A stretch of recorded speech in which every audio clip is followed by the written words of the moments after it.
चलिए, कल लास्ट में क्या डिस्कशन चल रहा था अपना? ईएन वाला। ठीक है। हाँ, हम लोग बात कर रहे थे बेटा ऑड इलेक्ट्रॉन स्पीशीज के अंदर हाइब्रिडाइजेशन के बारे में, और आपको दो केस वहां पर करा दिए थे। पहला केस बोला था कि जब भी एच का वैल्यू डेसिमल में आएगा, जैसे 2.5, 3.5, 4.5, तो आपको क्या करना है, आपको ये समझ में आना चाहिए कि पहली बात वो स्पीशी कैसा है बेटा, ऑड इलेक्ट्रॉन। और ऑड इलेक्ट्रॉन स्पीशी में आपको हमेशा क्या करना पड़ेगा, राउंड ऑफ करना पड़ेगा। राउंड ऑफ करने के आपको बोले थे दो तरीके होते हैं, या तो आप उसको लोअर वैल्यू पे राउंड ऑफ करेंगे या फिर आप उसको हायर वैल्यू पे राउंड ऑफ करेंगे। अगर साइड एटम का ईएन ज्यादा है तो आप ज्यादा वाले पे राउंड ऑफ करिए, और अगर साइड एटम का ईएन कम है तो आप कम वाले पे राउंड ऑफ करिए। दो एग्जांपल हम लोगों ने देख लिए थे, उसके बाद कुछ और एग्जांपल पे बात करते हैं। मान लीजिए हमें एग्जांपल दिया गया NO2, मान लीजिए हमें एग्जांपल दिया गया बेटा ClO3, ठीक है, और आपको बोला इनका हाइब्रिडाइजेशन निकालना है। चेक करते हैं। सबसे पहले NO2 की बात करें तो बेटा इसमें सेंट्रल एटम कौन है, नाइट्रोजन। नाइट्रोजन के लिए अगर मैं कैलकुलेट करूंगा तो H is equal to half V plus M minus C plus A। H का वैल्यू आएगा 2.5। 2.5 आने का मतलब है, समझ में आ गया, ये ऑड इलेक्ट्रॉन स्पीशी है।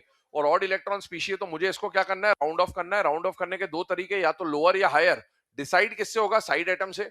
साइड एटम कौन है, ऑक्सीजन। ऑक्सीजन का ईएन ज्यादा है तो आप इसको ज्यादा पे राउंड ऑफ करेंगे, तो इसका मतलब है हम यहाँ पर H का वैल्यू जो अज्यूम कर लेंगे वो कितना हो जाएगा, 3। और 3 का मतलब हाइब्रिडाइजेशन हो जाएगा sp2।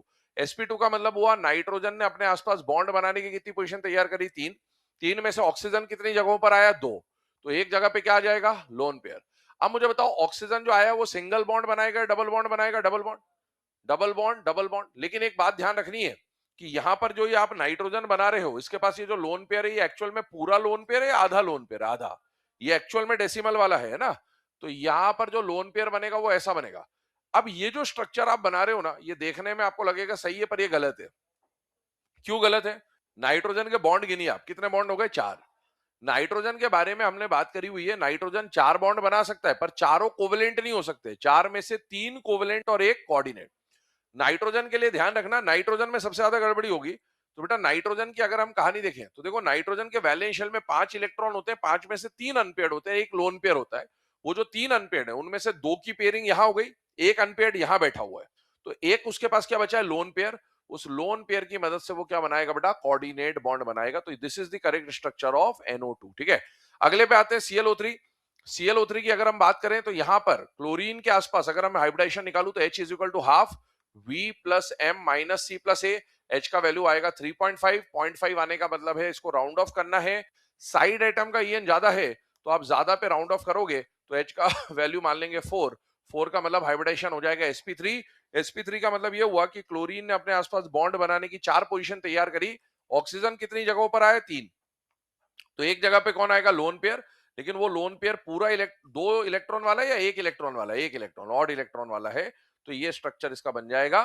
क्लोरीन के बारे में याद करिए, क्लोरीन की कोवेलेंसी ग्राउंड स्टेट में 1, फिर 3, फिर 5, फिर 7। यहां पर क्लोरीन की कोवेलेंसी 7 चल रही है। क्या चल रही है, 7। 7 में से मतलब 7 अनपेयर्ड है, 7 में से 6 की तो पेयरिंग कर ली उसने, और एक अनपेयर्ड उसके पास अभी भी बचा हुआ है। मुझे बताइए ये अनपेयर्ड इलेक्ट्रॉन किस में बैठा हुआ है, प्योर ऑर्बिटल में या हाइब्रिड में, हाइब्रिड। कौन से हाइब्रिड में, sp2। ये कौन से हाइब्रिड में, sp3।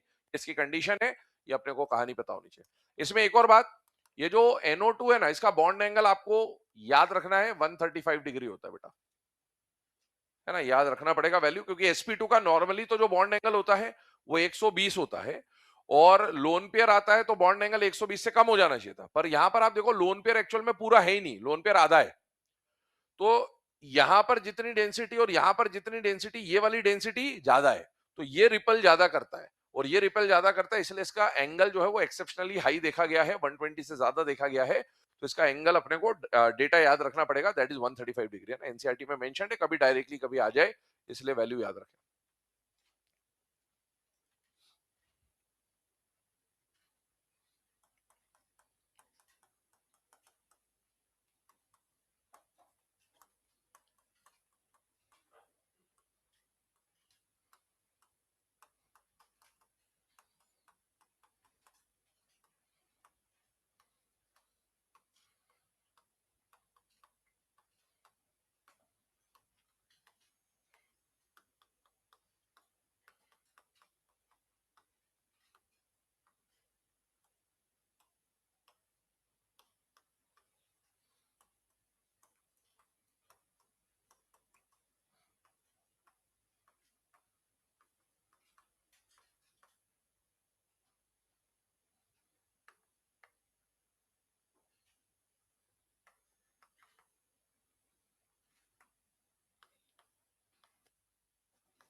चलिए ना, NO2 और ClO3 वाला जो एग्जांपल है, इन दोनों एग्जांपल को पढ़ने के बाद आगे बढ़ते हैं, कुछ और पॉइंट पे डिस्कशन कर रहे हैं, ध्यान सुनिएगा। कल हम लोगों ने इस टॉपिक में दो एग्जांपल पढ़े थे, एक एग्जांपल था CH3, अगला एग्जांपल था CF3। आज हमने दो एग्जांपल पढ़े, एक एग्जांपल आ गया NO2 और एक आ गया ClO3। याद करिए, कल CH3 पे रेडिकल एक अनपेयर्ड इलेक्ट्रॉन था, CF3 पे एक अनपेयर्ड था, NO2 में एक अनपेयर्ड है और ClO3 में भी एक अनपेयर्ड है, ठीक है ना बेटा। याद करिए, कोवेलेंट बॉन्ड का फॉर्मेशन आपको बोला था किस लिए होता था, ऑक्टेट के कंप्लीशन के लिए या अनपेयर्ड की पेयरिंग के लिए, अनपेयर्ड की पेयरिंग। क्या अभी भी ये जो जैसे हमने ये NO2 बनाया या ClO3 बनाया, ये बनने के बाद भी क्या इसके पास अभी भी एक अनपेयर्ड बचा हुआ है बेटा? यस। कल से लेकर ये जो आज तक चारों एग्जांपल पढ़े हमने, इन सबके पास अभी भी एक एक अनपेयर्ड है। और बेटा अगर किसी के पास भी अनपेयर्ड इलेक्ट्रॉन बचा है तो वो क्या करेगा, जैसे ये ClO3 है ना, तो क्लोरीन ने क्या करा, 7 अनपेयर्ड कर दिए, 7 में से 6 की तो पेयरिंग हो गई, एक अनपेयर्ड बच गया। अब ये एक अनपेयर्ड इसका जीना हराम कर देगा, इसको बार बार बोलेगा क्या है ये, बाकियों की तो पेयरिंग करा दी, मैं अनपेयर्ड रह गया, तो बता मेरे लिए भी एक ऑक्सीजन बुलाइए, कुछ बुला, यहाँ पर पेयरिंग करा, क्योंकि इलेक्ट्रॉन का मोटिव है अनपेयर्ड की पेयरिंग। अब इसके साथ पेयरिंग करने के लिए कोई आ नहीं रहा, तो ये प्रॉब्लम हो जाएगा, तो ये परेशान करेगा इसको बार बार। करता क्या है कि अगर किसी ऑड इलेक्ट्रॉन स्पीशी में एक अनपेयर्ड बचता है, तो उसको अल्टीमेटली उस अनपेयर्ड की क्या करानी है, पेयरिंग। तो पेयरिंग कराने के लिए क्या करता है, वो अपने जैसे ही एक और स्पीशी ले आता है, तो अपने जैसे ही एक और स्पीशी लाएगा, उसके पास भी एक अनपेयर्ड होगा, और इसका अनपेयर्ड उसके अनपेयर्ड के साथ क्या कर लेता है बेटा, पेयरिंग करता है। तो ये तो कहलाता है मोनोमर, और जब ऐसा अगला ClO3 यहां पर वापस आएगा और ये दोनों अनपेयर्ड अनपेयर्ड आपस में क्या करेंगे, पेयरिंग, तो they will produce a dimer. तो ये डाइमर फॉर्मेशन करते हैं। स्टेटमेंट बोलता हूं, नोट में लिखिएगा पहले। odd electron species having odd electron species having one unpaired electron, odd electron species having one unpaired electron undergo dimer formation. Odd electron species having one unpaired electron undergo dimer formation to pair up their unpaired electron, to pair up their unpaired electron, to pair up their unpaired electron. तो भाई जो भी odd electron species होगा ना, अगर उसके पास एक unpaired बचा है, तो उसका मेन मोटिव है उस अनपेयर्ड की पेयरिंग कराना। अनपेयर्ड की पेयरिंग कराने के लिए वो क्या बना लेगा बेटा, डाइमर का फॉर्मेशन करेगा। जैसे यहां पर देखिए, ये CH3 और ये CH3 आपस में डाइमर बना लेंगे, CF3 के साथ, ClO3 के साथ, और NO2 के साथ। आप देखिए, CH3 जुड़ेंगे तो क्या बन जाएगा बेटा, C2H6, यहां बन जाएगा C2F6, यहां बन जाएगा Cl2O6, यहां पर बन जाएगा N2O4। पहले जब इनके पास अनपेयर्ड इलेक्ट्रॉन था तो ये कैसे थे, पैरा। लेकिन अब बताइए, यहां जब गए तो अनपेयर्ड बचा या पेयरिंग हो गई, पेयरिंग हो गई, तो ये कैसे हो जाएंगे, डाया। तो ये सारे के सारे पैरा थे, और ये सारे जो प्रोडक्ट बन रहे हैं इनका मैग्नेटिक नेचर कैसा हो जाएगा, डाया। स्पेशली ये जो फोर्थ वाला एग्जांपल है ना, ये इंपॉर्टेंट है, ये हमें स्पेशली याद होना चाहिए। इन चारों में से इंपॉर्टेंट यही है, और इसकी कहानी देख लीजिए, इसमें कुछ और बातें हैं। NO2 जो है, हमको हमारे सिलेबस में नाइट्रोजन के ऑक्साइड्स पढ़ने होते हैं। नाइट्रोजन के बहुत सारे ऑक्साइड बनते हैं, N2O, NO, N2O3, N2O4, N2O5। उनमें से जो NO2 है, इंपॉर्टेंट केस है, NO2 ब्राउन कलर की गैस होती है। तो आपसे पूछता है विच oxide of nitrogen is a coloured gas, तो आपको पता होना चाहिए NO2 is a coloured gas, है ना। इसका कौन से कलर की गैस है, ब्राउन गैस। इसको हम लोग ब्राउन गैस को बोलेंगे भूरिया। ब्राउन मतलब भूरा, तो इसको हम लोग क्या बोलेंगे, भूरिया। तो आपके सिलेबस में ब्राउन दो ही जगह काम आएगा, एक तो ये ब्राउन गैस और एक आएगा ब्राउन रिंग कॉम्प्लेक्स। वो अलग चीज होगी, अलग चीज है। भूरिया जब भी बोलूं समझ जाइएगा किसकी बात चल रही है, NO2 की। इसके बाद जो ये भूरिया है ना, ये जो NO2 है ना, जब ये डाइमर बनाएगा, तो डाइमर कब बनाता है बेटा, जब इसको आप कूल करते हो ना, तो ये आपस में आराम से जुड़ पाते हैं, क्योंकि अगर हीट रहेगी, एनर्जी रहेगी, तो मूव करता रहेगा। तो जब कूल करते हो तो फ्रीज हो जाता है एक तरह से, तो बॉन्डिंग इनके लिए आसान हो जाती है, तो गैस से सॉलिड में कन्वर्ट हो जाता है कूल करने पर। लेकिन अगर आप इसको N2O4 को हीट कर दोगे या वार्म कर दोगे, तो ये जो डाइमर बना था वो टूट जाएगा, और टूट जाएगा तो वापस किस में कन्वर्ट हो जाएगा, गैस में। तो NO2 को कूल करने पर N2O4 मिलता है, और N2O4 को वार्म या हीट करने पर आपको वापस से क्या मिल जाता है, NO2। और ये होता है ब्राउन गैस, और ये होता है कलरलेस सॉलिड। ये रिएक्शंस लिखें, इसके ऊपर कुछ क्वेश्चन पहले लिखवा देता हूं आपको, फिर आगे बढ़ते हैं। तो अगर ऑड इलेक्ट्रॉन स्पीशी में एक अनपेयर्ड इलेक्ट्रॉन है, तो वो एक अनपेयर्ड की क्या कराना चाहता है बेटा, पेयरिंग। और पेयरिंग कराने के लिए वो डाइमर का फॉर्मेशन कर लेता है।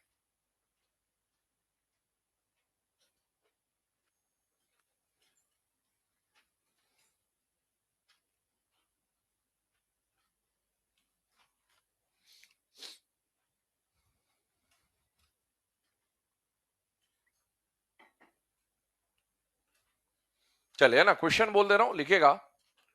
डिटरमाइन ट्रू और फॉल्स, डिटरमाइन ट्रू और फॉल्स, डिटरमाइन ट्रू और फॉल्स। पहला स्टेटमेंट लिखिए, NO2, NO2 ऐसा लिखें, NO2 is a brown colored gas, NO2 is a brown colored gas।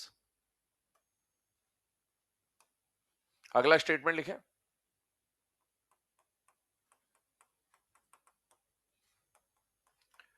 on cooling NO2,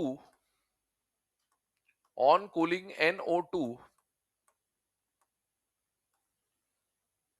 the intensity of brown color, the intensity of brown color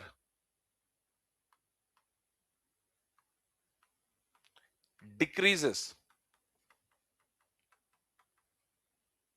the intensity of brown color decreases। अगला लिखें statement,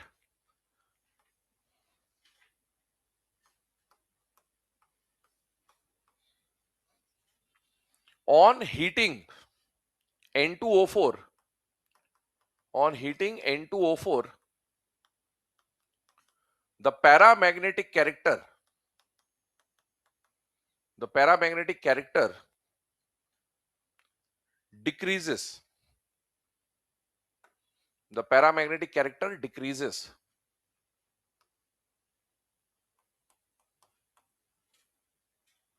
तीनों statement के बारे में देख लीजिए। पहला वाला स्टेटमेंट क्या है, ट्रू है, दूसरा ट्रू, तीसरा ठीक है, सभी का आंसर यही है। चलो आगे बढ़ते हैं। अब इसमें ये जो कंडीशन अभी हमने डिस्कस करी, इसके बाद आगे बढ़ते हैं कुछ और पॉइंट पे। अभी हमने क्या पढ़ा कि अगर कोई ऑड इलेक्ट्रॉन स्पीशी, देखो इधर ध्यान से, अगर कोई ऑड इलेक्ट्रॉन स्पीशी और उसके पास कितना अनपेयर्ड है, एक, तो वो उस अनपेयर्ड की क्या करवाना चाहता है, पेयरिंग। वो पेयरिंग कराने के लिए क्या बनाएगा, डाइमर। लेकिन डाइमर तब बनाएगा या बॉन्ड किसी और से तब बनाएगा जब ये अनपेयर्ड इलेक्ट्रॉन बॉन्ड बनाने के लिए अवेलेबल होगा। दो चीजें होती है, इलेक्ट्रॉन अवेलेबल है और इलेक्ट्रॉन अवेलेबल नहीं है, या इलेक्ट्रॉन अवेलेबल है और बॉन्ड बनाने के लिए फ्री है और बॉन्ड बनाने के लिए फ्री नहीं है। अगर ये इलेक्ट्रॉन बॉन्ड बनाने के लिए अवेलेबल है, फ्री है, तो बताओ क्या ये आगे डाइमर बना सकता है या नहीं बना सकता, बना सकता है। और मान लो ये अनपेयर्ड तो होता लेकिन ये फ्री नहीं होता, अवेलेबल नहीं होता बॉन्ड बनाने के लिए, तो क्या डाइमर बनता या नहीं बनता, नहीं बनता। तो ऐसे भी कुछ केसेस देखे गए हैं जहां पर ऑड इलेक्ट्रॉन होता तो है पर वो डाइमर नहीं बनाते। क्यों नहीं बनाते, क्योंकि ये जो अनपेयर्ड इलेक्ट्रॉन है ना, ये डाइमर बनाने के लिए फ्री नहीं होता। फ्री होने के बजाय ये क्या हो जाता है कि ये ऑलरेडी कहीं ना कहीं बॉन्ड के अंदर इन्वॉल्व हो जाता है। तो वो इलेक्ट्रॉन तो ऑड ही है लेकिन वो किसी और से बॉन्ड बनाने के लिए फ्री नहीं है, क्योंकि उसने खुद की व्यवस्था खुद ही कर ली कि भैया कोई और तो नहीं आ रहा, मैं यही बॉन्ड में घुस जाता हूं ऐसा। तो इसका मतलब क्या हुआ, ऐसे बॉन्ड को बोला जाता है two centre three electron bond. अब ये two centre three electron bond क्या है वो मैं आपको यहां पर समझाता हूं, कहानी को देखते जाइएगा। आइए इधर देखिए, एक नोट बनाइएगा और नोट में स्टेटमेंट बोल रहा हूं, लिखिएगा। NO and ClO2, NO and ClO2, NO and ClO2 contain two centered three electron bond। NO and ClO2 contain two centered three electron bond। ठीक है, अब ये two centred three electron bond का मतलब क्या है उसको समझते हैं हम लोग, ध्यान से देखिएगा। मान लीजिए एक एटम ए है और एक एटम बी है, तो एटम ए और बी में नॉर्मली जब कोवेलेंट बॉन्ड बनता है ना, तो सिंगल बॉन्ड में कितने इलेक्ट्रॉन शेयर होते हैं बेटा, दो। मान लीजिए मैंने लिखा एटम ए एटम बी और इसके बीच में इलेक्ट्रॉन शेयर हुआ एक, और मान लीजिए मैंने लिखा ए और बी इसके बीच में इलेक्ट्रॉन शेयर हुए तीन। अगर आप दो एटम में दो इलेक्ट्रॉन शेयर कर रहे हैं ना, तो इसे बोला जाता है two centre two electron bond. दो सेंटर मतलब दो एटम है, दो न्यूक्लियस है, ठीक है ना। इसको क्या बोला जाएगा, two centre one electron bond. और इसको क्या बोला जाएगा, two centre and three electron. Normally जो कोवेलेंट बॉन्ड बनते हैं वो ये होते हैं बेटा, क्योंकि एक बॉन्ड में कितने इलेक्ट्रॉन शेयर होते हैं, दो। पर इस तरह के भी स्पेशल कोवेलेंट बॉन्ड्स पाए गए हैं। तो ये जो आते हैं ना, ये नॉर्मल बॉन्ड नहीं है, ये स्पेशल बॉन्ड की कैटेगरी में आते हैं। और उनमें से एक स्पेशल बॉन्ड अभी हम पढ़ रहे हैं, वो है two centre three electron bond. एक होता है टू सेंटर थ्री इलेक्ट्रॉन, एक होता है थ्री सेंटर टू इलेक्ट्रॉन। दोनों अलग अलग है। जैसे मैंने ऐसा लिखा ए बी और ए, और मैंने ऐसा बॉन्ड बनाया और ऐसा बना दिया। अब इसमें एटम कितने हैं? तीन। और शेयर कितने इलेक्ट्रॉन हो रहे? दो। तो इसे क्या बोलेंगे? Three centre two electron. आगे जाके हम B2S6 डाइबोरेन पढ़ते हैं, ब्रिज बॉन्डिंग, बनाना बॉन्डिंग पढ़ते हैं, ये वो वाला बॉन्ड है, ये अलग चीज है। ये टू सेंटर थ्री इलेक्ट्रॉन है, ये ब्रिज बॉन्ड नहीं है, नॉर्मल बॉन्ड है, ठीक है ना। हाँ, पर नॉर्मल में स्पेशल कैटेगरी का है। अब देखो, two centre three electron bond की कहानी कैसे समझ में आई भाई साइंटिस्ट को कि भाई ऐसा कुछ होता है? तो उसके लिए कहानी को समझते हैं। हमें एक मॉलिक्यूल दिया गया NO, एक मॉलिक्यूल दिया ClO2, और आपको बोला कि चलो इनका हाइब्रिडाइजेशन निकालो। वैसे तो ये डायटोमिक है, डायटोमिक का नॉर्मली हाइब्रिडाइजेशन नहीं निकलना चाहिए, बट फिर भी अपन निकाल लेते हैं ताकि है ना चेक करने में आसानी रहे। H का वैल्यू निकालोगे तो हाफ, सेंट्रल एटम नाइट्रोजन है बेटा, V plus M minus C plus A, H का वैल्यू आएगा 2.5। 2.5 आया, मतलब ये इवन इलेक्ट्रॉन है, ऑड इलेक्ट्रॉन है बेटा, ऑड इलेक्ट्रॉन। यहां पर आइए, इसके लिए भी साइमल्टेनियसली सॉल्व कर रहा हूं। H is equal to half V plus M minus C plus A। H का वैल्यू आया 3.5, इसका मतलब ये ऑड इलेक्ट्रॉन है। ऑड इलेक्ट्रॉन अगर स्पीशी है तो आपको जो ये डेसिमल में वैल्यू मिल रही है, इसको क्या करना है? राउंड ऑफ करना है। राउंड ऑफ करने के दो तरीके, या तो बड़े नंबर पे या छोटे नंबर पे। अभी तक जो हमने सीखा उसके हिसाब से आप, क्योंकि साइड एटम का EN ज्यादा है, तो हायर पे राउंड ऑफ करोगे तो आपके हिसाब से इसका H का वैल्यू हो जाना चाहिए 3, और 3 का मतलब हाइब्रिडाइजेशन हो जाना चाहिए sp2। इसमें भी साइड एटम का EN ज्यादा है, तो अभी तक जो पढ़ा उसके हिसाब से H का वैल्यू हो जाना चाहिए 4, और 4 का मतलब हो जाना चाहिए sp3। अब ये कब होता है ऐसा? देखो, कहानी स्ट्रक्चर से समझना बेटा। नाइट्रोजन के वैलेंस शेल में 5 इलेक्ट्रॉन है, 5 में से एक तो लोन पेयर होता है और 3 अनपेयर्ड होते हैं। ऑक्सीजन के पास 6 इलेक्ट्रॉन है, 6 में से 2 तो लोन पेयर होते हैं और 2 अनपेयर्ड होते हैं। अब देखो, कोवेलेंट बॉन्ड का फॉर्मेशन अनपेयर्ड की पेयरिंग के लिए, इसके दो अनपेयर्ड ने इसके दो अनपेयर्ड से पेयरिंग कर ली। क्या एक लोन पेयर नाइट्रोजन पे ऑलरेडी है? यस। और ये वाला इलेक्ट्रॉन लोन पेयर है या अनपेयर्ड इलेक्ट्रॉन? बेटा अनपेयर्ड है। अनपेयर्ड है मतलब पूरा लोन पेयर या आधा लोन पेयर? आधा। कल जो हम कैलकुलेशन कर रहे थे उसके हिसाब से समझना, मैं स्ट्रक्चर बदलूंगा अभी। यहां पर सिग्मा बॉन्ड कितना है? एक। पाई बॉन्ड को तो काउंट नहीं कर रहे, और सिग्मा प्लस लोन पेयर हमारा फॉर्मूला होता है। तो सिग्मा बॉन्ड कितना है? एक। और लोन पेयर अगर मैं देखूं तो एक लोन पेयर तो पूरा है और दूसरा वाला लोन पेयर अधूरा है। इसका मतलब है टोटल लोन पेयर कितना आएंगे? 1.5। 1.5 अगर मैं करता हूं तो H का वैल्यू कितना आना चाहिए था? 2.5। यही तो आ रहा है जो आपने लिखा है। और इसमें फिर हम इस unpaired electron, if the EN of side atom is more than the unpaired electron is treated as a complete lone pair, तो हम 2.5 को क्या कर देते थे? 3। तो एक्चुअल में आपने इस आधे को पूरा मान लिया। अब प्रॉब्लम ये हुई, ध्यान सुनना, कि अगर ऐसी कहानी होती तो क्या इसके पास एक अनपेयर्ड इलेक्ट्रॉन होता या नहीं होता? होता। ये तो पेयर्ड है ना, ये लोन पेयर है, ये अनपेयर्ड एक होता। अगर एक अनपेयर्ड होता तो जैसे इनके पास एक एक अनपेयर्ड था तो इन्होंने डाइमर बनाया, तो ऐसे अगर इसके पास भी एक अनपेयर्ड है तो इसको भी डाइमर बनाना चाहिए था। और इसका डाइमर अगर बनता तो डाइमर NO का डाइमर क्या बनता? N2O2। नेचर में नॉर्मल कंडीशन में N2O2 एग्जिस्ट करता हुआ मिला ही नहीं। अब जैसे ही नहीं मिला तो साइंटिस्टों को प्रॉब्लम हो गई कि भाई अगर वैक्यूम में ऐसा हो रहा है तो इसमें भी ऐसा होना चाहिए था, तो ऐसा क्यों नहीं हो रहा? तो उन्होंने नोटिस किया कि एक्चुअल में डाइमर तब बनाएगा जब ये अनपेयर्ड इलेक्ट्रॉन बॉन्ड बनाने के लिए अवेलेबल होगा, फ्री होगा। यहाँ के जो अनपेयर्ड इलेक्ट्रॉन थे ये बॉन्ड बनाने के लिए फ्री थे क्योंकि वो ऑलरेडी किसी बॉन्ड में इन्वॉल्व नहीं थे। लेकिन ये वाला इलेक्ट्रॉन क्या करता है? ये वाला इलेक्ट्रॉन यहां से उठकर ऑलरेडी बॉन्ड के अंदर चला जाता है, और बॉन्ड के अंदर चला जाएगा तो इलेक्ट्रॉन तो अभी भी अनपेयर्ड है, ऑड इलेक्ट्रॉन है, लेकिन वो बॉन्डिंग में ऑलरेडी पार्टिसिपेट कर चुका, तो इसको अब किसी और से बॉन्डिंग करने की आवश्यकता नहीं है। और इस ऊपर वाले बॉन्ड में अगर आप देखो तो दो एटम में कितने इलेक्ट्रॉन शेयर हो रहे हैं? ऊपर वाले बॉन्ड में 3। तो इस बॉन्ड को बोल दिया जाता है two centre three electron bond. और अगर ऐसा हो गया तो आपने जो हाइब्रिडाइजेशन लिखा है ना, ये गलत हो गया बेटा। क्यों गलत हो गया? अब आप देखो, जिस अनपेयर्ड को आपने लोन पेयर माना था वो लोन पेयर है ही नहीं, वो बॉन्ड पेयर बन गया। और बॉन्ड पेयर बन गया तो उसका मामला ही खत्म हो गया। अब आप यहां पर स्ट्रक्चर से निकालें, सिग्मा बॉन्ड कितना मिल रहा है? एक। लोन पेयर देखो नाइट्रोजन में कितना है? केवल एक, वो लोन पेयर है ही नहीं। तो अब आप इसका H का वैल्यू निकालोगे तो H का वैल्यू आएगा 2 और 2 का मतलब इसका हाइब्रिडाइजेशन क्या हो जाएगा, sp। ये कहानी है बेटा इसकी, क्योंकि मैंने SiO2 में भी आपको बोला था अगर कोई मॉलिक्यूल अपना स्ट्रक्चर बदल लेता है तो फिर फॉर्मूला काम नहीं करेगा, आपको स्ट्रक्चर से ही सॉल्व करना है। इधर देखिए ClO2 में भी सेम कहानी, इसमें भी ये गलत हो जाएगा। एक्चुअल में जो अनपेयर्ड को आपने पूरा माना वो अनपेयर्ड अनपेयर्ड रहेगा ही नहीं, वो बॉन्ड में चला जाएगा। बॉन्ड में चला जाएगा तो आधा भी हट जाएगा, आधा हट जाएगा तो H का वैल्यू 4 के बजाय 3 हो जाएगा। चेक करिए, क्लोरीन की कोवेलेंसी 1 3 5 7, अभी मैं कोवेलेंसी 5 मान रहा हूं। 5 मानने का मतलब एक तो हो गया लोन पेयर और 5 अनपेयर्ड है। 5 अनपेयर्ड में से ध्यान से देखना, ऑक्सीजन के पास 2 लोन पेयर हैं, 2 अनपेयर्ड हैं, ऑक्सीजन के पास 2 लोन पेयर हैं, 2 अनपेयर्ड है। इसके अनपेयर्ड ने इससे पेयरिंग करी, इसके अनपेयर्ड ने इससे पेयरिंग करी, एक लोन पेयर है और ये क्या कहलाएगा, अनपेयर्ड इलेक्ट्रॉन। अगर ऐसा होता तो क्लोरीन के पास एक सिग्मा, 2 सिग्मा, तीसरा लोन पेयर और आधा लोन पेयर, मतलब कितना आ जाता, 3.5 ये आ जाता। फिर आप राउंड ऑफ कर देते वगैरह वगैरह। लेकिन अगर ये इलेक्ट्रॉन अनपेयर्ड होता और फ्री होता तो ये आगे किसी से डाइमर बनाता, और डाइमर बनाता तो Cl O2 का डाइमर क्या बनता, Cl2O4। आज तक मिला ही नहीं। अब जब मिला ही नहीं तो फिर ये देखा गया कि ये डाइमर बना क्यों नहीं रहा। अगर ये इलेक्ट्रॉन अवेलेबल होता तो डाइमर बनाता, ये एक्चुअली में अवेलेबल ही नहीं है।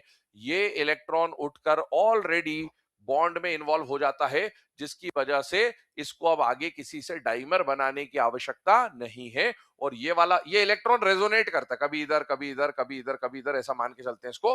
तो बेटा यहां पर अपन एक बॉन्ड में दिखा दे रहे हैं और ये क्या कहलाएगा बेटा, 2 सेंटर 3 इलेक्ट्रॉन बॉन्ड। अब यहां से आप हाइब्रिडाइजेशन निकालो बेटा इसका। तो हाइब्रिडाइजेशन में देखो, सिग्मा बॉन्ड क्लोरीन के पास कितने हैं, 2।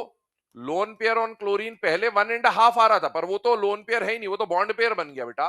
तो लोन पेयर केवल एक है, तो H का वैल्यू कितना आएगा, 3, और 3 का मतलब है हाइब्रिडाइजेशन हो जाएगा sp2। तो एक काम करें, ये दोनों एग्जांपल पहले आप लिखें, फिर वो जो अनपेयर्ड इलेक्ट्रॉन फ्री नहीं है वो वाला स्टेटमेंट मैं आपको लिखाता हूं।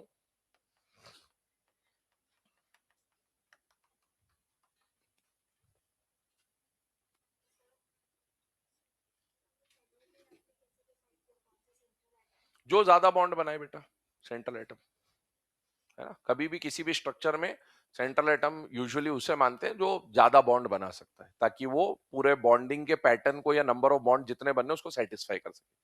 मान लो कोई 10 बॉन्ड बना सकता है, तो 10 बना सकता है, मतलब बनाने को तो एक भी बनाएगा, 2 भी बनाएगा। लेकिन अगर कोई 5 ही बनाता है और उससे बोलेंगे कि अपन 10 बॉन्ड बनाए, तो वो नहीं बना पाएगा। तो हमेशा नॉर्मली ये होता है कि जो ज्यादा बनाता है वही सेंट्रल एटम होता है। नाइट्रोजन सेंट्रल एटम है। नाइट्रोजन 4 बॉन्ड बनाता है बेटा मैक्सिमम, ऑक्सीजन बनाते हुए दिखेगा ना। हमने कार्बन सब ऑक्साइड का एग्जाम्पल भी किया था कल की क्लास में, C3O2। तो उसमें कार्बन 3 थे, ऑक्सीजन 2 थे, लेकिन सेंट्रल एटम कार्बन माना गया था, क्योंकि कार्बन कितने बॉन्ड बनाता है, 4, और ऑक्सीजन यूजुअली कितने बॉन्ड बनाता है, 2।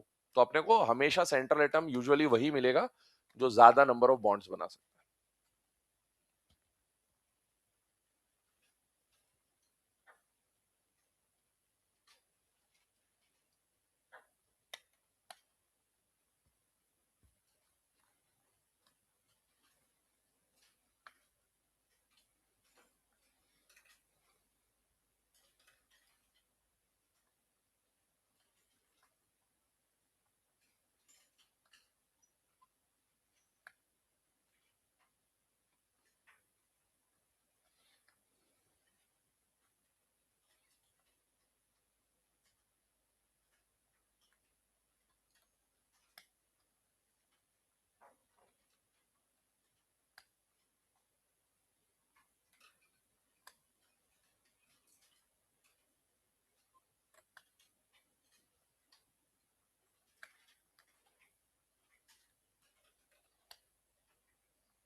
चलिए बेटा, है ना, ये दोनों स्ट्रक्चर्स को बनाने के बाद पॉइंट बोल दे रहा हूं आपको, लिखेगा इन NO and ClO2,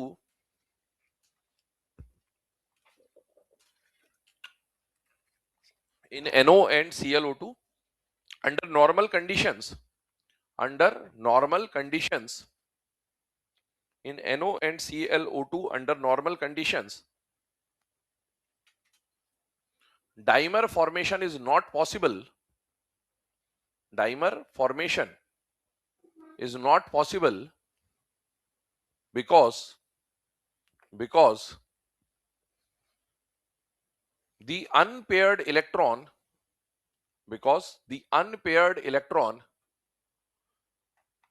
is not available for dimer formation, as it is already involved in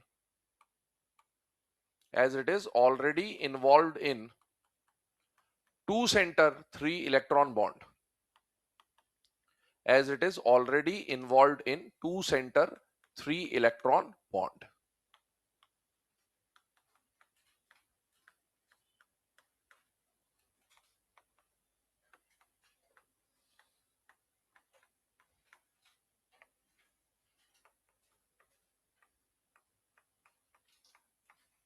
ठीक है, चलिए आगे बढ़ते हैं। अब हाइब्रिडाइजेशन में ऑड इलेक्ट्रॉन स्पीशीज का जो हाइब्रिडाइजेशन होता है वो कैसे क्या निकालते हैं वो हमने डिस्कस किया। और उसके बाद हाइब्रिडाइजेशन में एक लास्ट पॉइंट आता है, वो आता है बेटा चेंज इन हाइब्रिडाइजेशन। कई बार क्या होता है, कुछ मॉलिक्यूल ऐसे देखे गए हैं जिनका हाइब्रिडाइजेशन अलग अलग स्टेट्स में अलग अलग होता है। सॉलिड में कुछ और होता है, लिक्विड में कुछ और होता है, गैसियस में कुछ और होता है। जैसे फॉर एग्जांपल ये आपके सामने 8 केसेस मैंने लिखे हैं, बट इनमें से एनसीईआरटी में डायरेक्टली जो केस मेंशन्ड है वो केस कौन सा है बेटा? PCl5। आप लोगों ने बोर्ड एग्जाम अगर 12th का दिया है ना, और आपने थोड़ा बहुत पढ़ाई वढ़ाई करी है, ठीक है, तो उसमें आपने बोर्ड एग्जाम में एक क्वेश्चन आपके सामने बार बार आया होगा, 1-2 मार्क्स में क्वेश्चन आता है, PCl5 सॉलिड एग्जिस्ट एज। तो उसके बारे में है ना क्लियरली आपको वो जो 1 लाइन में आंसर देना होता है वो आता है कि it exist as PCl4+ and PCl6-। Multiple time board exam में पूछा जा चुका क्वेश्चन है।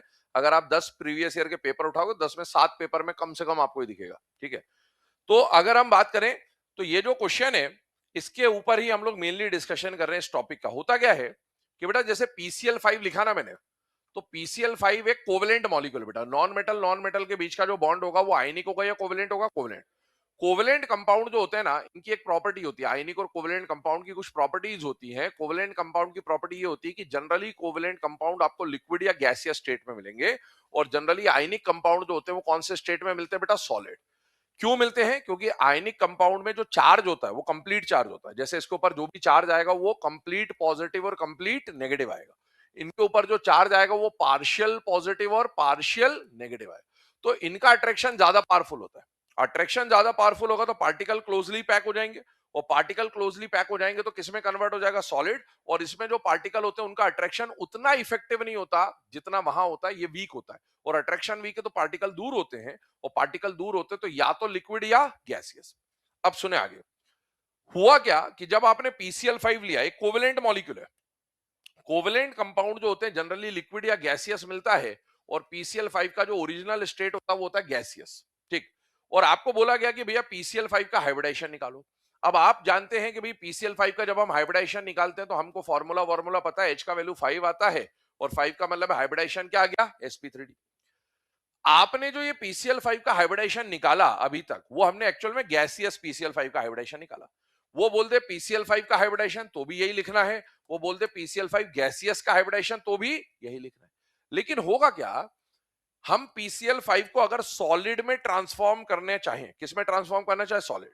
तो सॉलिड में अगर कन्वर्ट करना, आप जानते हो सॉलिड लिक्विड गैस को आपस में इंटर कन्वर्ट कर सकते हैं प्रेशर टेम्परेचर चेंज करके, है ना। तो आप जब इस गैस को सॉलिड में कन्वर्ट करना चाहते हो तो गैस से सॉलिड में कन्वर्ट करने का मतलब है आपको अट्रैक्शन बढ़ाना है या घटाना है बेटा? बढ़ाना है, क्योंकि गैस से सॉलिड ले जा रहे हो तो पास पास ले जाना है। पास ले जाना मतलब अट्रैक्शन को बढ़ाना है, तभी पास जाएंगे। तो अट्रैक्शन बढ़ाने के लिए जो कोवेलेंट मॉलिक्यूल है ना, वो कहीं ना कहीं किस फॉर्म में कन्वर्ट हो जाता है बेटा? आयनिक। क्योंकि जैसे ही वो कोवेलेंट से आयनिक फॉर्म एक्वायर करेगा, वो केटायन एनायन में कन्वर्ट हो जाएगा, तो उस केटायन एनायन की वजह से उनका अट्रैक्शन बढ़ जाएगा। अट्रैक्शन बढ़ जाएगा तो पैकिंग क्लोज हो जाएगी, पैकिंग क्लोज हो जाएगी तो वो गैस से किस में कन्वर्ट हो जाएंगे? सॉलिड में। तो कई बार हमने जो भी मॉलिक्यूल पढ़े ये सारे कोवेलेंट होते हैं, सब non metal, non metal, non metal, non metal, non metal, ये सब कोवेलेंट है। और कोवलेंट मतलब ये सारे मॉलिक्यूल जनरली आपको लिक्विड या गैसियस में मिलेंगे, लेकिन जैसे ही इनके साथ मैंने सॉलिड लिख दिया तो कहानी बदल गई है बेटा।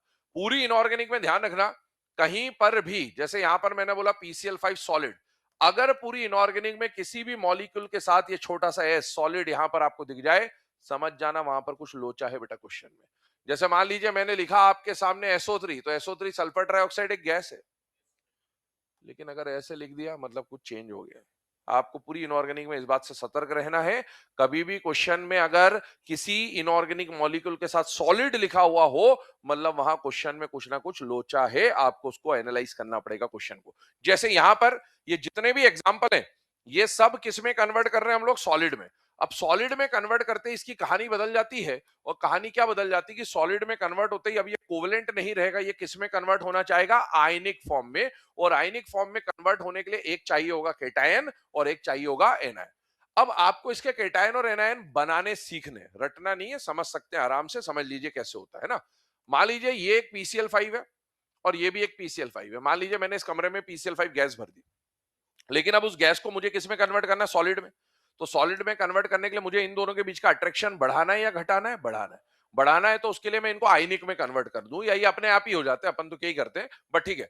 एक बनेगा केटायन और एक बनेगा एनायन। अगर ये केटायन एनायन में कन्वर्ट हो गया तो ये ऑटोमेटिकली सॉलिड फॉर्म में कन्वर्ट हो जाएगा। और केटायन एनायन बनाने कैसे वो समझिएगा, यहां का एक साइड आइटम उठा के यहां ट्रांसफर करना होता है।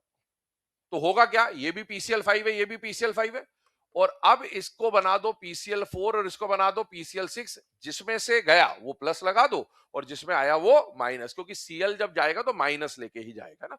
अब मुझे बताओ यहां पर ये बन गया केटायन। अब दोनों के अट्रैक्शन को एनालाइज करिए, इसके बीच में होने वाले अट्रैक्शन और इसके बीच में होने वाले अट्रैक्शन में बेटा ये वाला अट्रैक्शन डोमिनेंट होगा। मतलब यहां पर PCl5 किस फॉर्म में कन्वर्ट हो चुका है? सॉलिड। और यहां पर PCl5 क्या रहेगा? गैसियस। तो आपको अगर बोला PCl5 का हाइब्रिडाइजेशन निकालो तो आप नॉर्मली यही वाला केस मान के चलोगे, लेकिन अगर उसने बोला PCl5 सॉलिड, तो PCl5 सॉलिड का मतलब एक्चुअल में अब PCl5 बचा ही नहीं, वो किस में कन्वर्ट हो गया? PCl4 प्लस और PCl6 माइनस। तो ये आपको कन्वर्जन आना चाहिए, है ना। और इसमें कितने मॉलिक्यूल यूज हुए? दो। हम यहां पर बैलेंसिंग नहीं पढ़ रहे, हमको स्टोइकियोमेट्री का कोई मतलब नहीं, हम मोल कॉन्सेप्ट नहीं पढ़ रहे, तो मैंने सिर्फ लिख दिया है। आप अपनी सहूलियत के लिए चाहो तो यहाँ 2 लगा लीजिएगा, कोई फर्क नहीं पड़ रहा उससे। आगे सुनिएगा, अब क्वेश्चन कैसा आएगा एग्जाम में। एग्जाम में आपको बोलेगा what is the hybridisation of PCl5, तो हमारा आंसर हो गया sp3d। एग्जाम में बोला what is the hybridisation of cation in solid PCl5। Solid PCl5 मतलब वो PCl5 है ही नहीं, वो तो ये बन गया है। तो आपको बोलेगा सॉलिड PCl5 में कैटायन का हाइब्रिडाइजेशन बताइए। अब कैटायन का हाइब्रिडाइजेशन तो तब बताओगे जब आपको ये पता होगा कैटायन है कौन। आपसे बोलेगा सॉलिड PCl5 में एनायन का हाइब्रिडाइजेशन बताओ। अब आप हाइब्रिडाइजेशन तब निकालोगे जब आपको पता होगा कि एनायन होता क्या है। तो अगर आप ये कैटायन और एनायन याद नहीं रख पाएंगे तो फिर क्वेश्चन खत्म हो चुका, छोड़ देना उसको, ठीक है, कुछ नहीं कर सकते आप। आपको ये कैटायन एनायन बन कैसे ना वो समझना पड़ेगा कि भैया अगर सॉलिड PCl5 बोला तो उसका कैटायन क्या होगा, उसका एनायन क्या होगा। कैटायन एनायन निकालने के बाद आगे का क्वेश्चन आप सॉल्व कर पाएंगे, बाकी तो हाइब्रिडेशन वगैरह वो सब तो आप निकाल लेंगे, उसमें दिक्कत नहीं है। आइए इधर देखिएगा, ये सब है ना जितने भी एग्जाम्पल है 2-2 के पेयर्स हैं बेसिकली, सबकी कहानी कुछ कुछ एक जैसी चल रही होती है, देखते चलिएगा, है ना। मैं बताता हूं। अब अगला लिया हमने IF5, ध्यान से देखना, इसी तरीके से इमेजिन करिएगा IF5 को। बेटा IF5 लिया तो मुझे बताओ IF5 का ये तो एक मॉलिक्यूल हो गया, ये IF5 का दूसरा मॉलिक्यूल हो गया। अब मुझे इसे सॉलिड में कन्वर्ट करना है, तो सॉलिड में कन्वर्ट करने के लिए मुझे क्या बनाना है? कैटायन और एनायन। कैटायन और एनायन बनाने का तरीका वही है, एक F को उठा के यहां ट्रांसफर कर दो, एक F को उठा के यहां ट्रांसफर करा तो यहां हो जाएगा IF4, यहां हो जाएगा IF6, इस पे आएगा प्लस, उस पे आएगा माइनस। तो यहां पर अगले वाले का जो कैटायन एनायन है it will be IF4 plus और इसका आ जाएगा IF6 माइनस। इनमें से किसी का भी हाइब्रिडाइजेशन शेप ज्योमेट्री वोमेट्री पूछा वो आप निकाल सकते हैं आराम से। अगले पे आइए, अगला कौन है बेटा? PBr5, ध्यान से देखिएगा। PBr5 है तो कितने मॉलिक्यूल ले लिया PBr5 के? भी दो, ये दो मॉलिक्यूल ले लिया। अब इसको भी कैटायन एनायन में कन्वर्ट करना है। कन्वर्ट करने का तरीका क्या होगा? यहां से एक Br माइनस उठ के यहां चले जाएगा। अगर ऐसा गया तो यहां क्या मिलेगा आपको? PBr4 प्लस, और यहां क्या मिलेगा? PBr6 minus. ऐसा बनना चाहिए था पर ऐसा होता है नहीं, ये तो बन जाता है,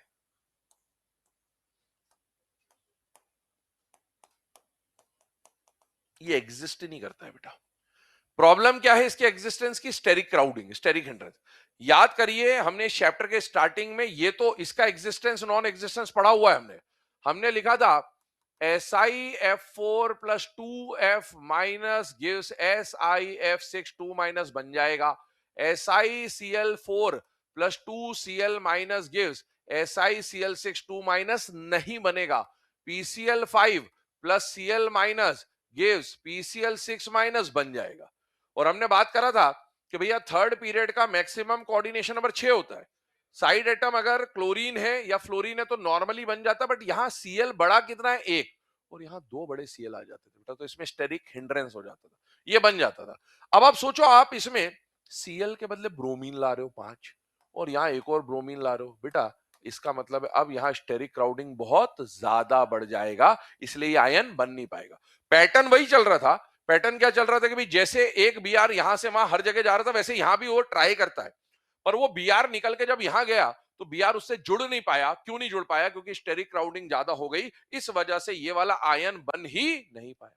पर अब अगर इसको सॉलिड में कन्वर्ट होना है तो केटायन एनायन तो बनाना पड़ेगा, तो केटायन तो ये हो जाता है, और ये एनायन अकेला मिलता है क्योंकि ये इससे जुड़ नहीं पाता है। तो यहां पर आपका जो केटायन, इसमें 2 मॉलिक्यूल के बजाय एक ही मॉलिक्यूल से काम चलता है, आपका PbR4 plus as it is रहेगा, और यहां आपको मिलेगा बेटा केवल और केवल Br माइनस।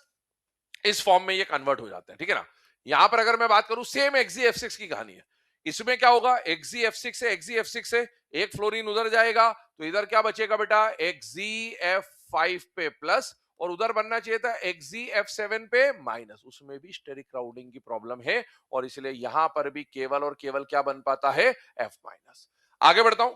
ये शुरू के जो 4 एग्जाम्पल आपने देखे, इनमें बताओ सेंट्रल एटम कितना था? एक एक एक एक, मोनोसेंट्रिक था।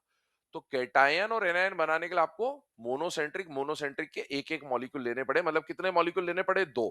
उनमें से इसमें तो खैर बन ही नहीं पाया। यहां पर देखो, क्या ये ऑलरेडी बाइसेंट्रिक या डाइसेंट्रिक है बेटा? यस, इसमें ऑलरेडी 2 सेंट्रल एटम है। तो इसमें हम 2 मॉलिक्यूल नहीं लेंगे, हम इसी को ब्रेक कर देंगे, स्प्लिट कर देंगे। ये Cl2O6 अभी तो पढ़ा अपन ने, ये Cl2O6 क्या है? तो एक्चुअल में इसी का तो डाइमर है। N2O4 क्या है? इसी का तो अपन अब Cl2O6 को ऐसा अज्यूम करेंगे कि 2 ClO3 है, ठीक है। देखिएगा, इसको आपको अज्यूम करना है Cl2O6 को कि 2 ClO3 है, इसको अज्यूम करना है 2 ICl3 है, इसको अज्यूम करना है 2 NO2 है, और एक उधर से उधर ट्रांसफर करना है। मुझे बताओ, 2 ClO3 है, एक ओ इधर भेजा, तो बेटा इधर बचेगा ClO2 और इधर बचेगा ClO4। इस पर आएगा प्लस, इस पर आएगा माइनस। I2Cl6 मतलब ICl3 और ICl3, एक Cl उधर भेजा, तो यहां आ जाएगा ICl2 पे प्लस, और यहां आ जाएगा ICl4 पे माइनस। N2O4 को 2 बराबर हिस्सों में तोड़ो, NO2 NO2, बेटा एक NO2 का O उधर गया तो इस पे आ जाएगा NO पे प्लस, और एक ऑक्सीजन उधर बढ़ गया तो उधर आ जाएगा NO3 पे माइनस। N2O5 में थोड़ा सा प्रॉब्लम है, इसको आप 2 बराबर हिस्सों में तोड़ नहीं पाओगे क्योंकि 5 है, ऑड नंबर है, तो ऐसा हो जाएगा NO2.5 NO2.5, समझिएगा। तो इसको जब आप ब्रेक करने जा रहे हो तो कहानी को देखिएगा, जब आप N2O5 को 2 बराबर हिस्सों में तोड़ोगे तो ऐसा टूटेगा बेटा, NO2.5 और NO2.5।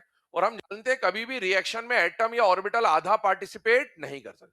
अच्छा, अभी तक जो हमारा पैटर्न चल रहा है उसके हिसाब से एक साइड एटम अपन इधर भेज देते हैं।